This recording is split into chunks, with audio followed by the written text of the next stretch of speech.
It was a final audit session at the National Assembly. The Intel Agency and the top office are the last to be in the hot seat. Lawmakers already have their eyes on another contentious subject, next year's national budget.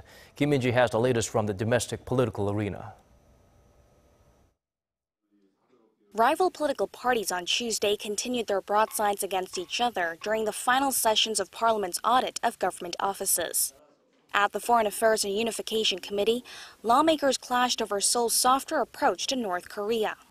The ruling party was firm on its support for both dialogue and humanitarian aid, while the conservative opposition party said stronger sanctions and pressure is the way to curb Pyongyang's provocations. To this, the unification minister said that South Korea is open to talks with North Korea, even before the regime gives up its nuclear weapons, if a demonstrable will to abandon nuclear weapons can be seen, although he noted that Pyongyang doesn't seem to have that intent. On the energy front, rival parties continue to clash over the government's plans to phase out nuclear power, going back and forth over President Moon's decision to suspend and then resume the construction of new reactors.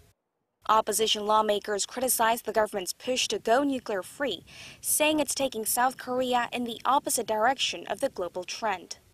But the ruling party was firm in its view that the issue of the two reactors and overall energy policy should be dealt with separately, and called its nuclear-free position a policy for the country's future.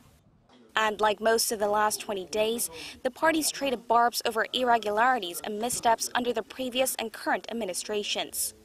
The ruling party said the audits help shed light on the intelligence agency's interference in politics under the past conservative governments.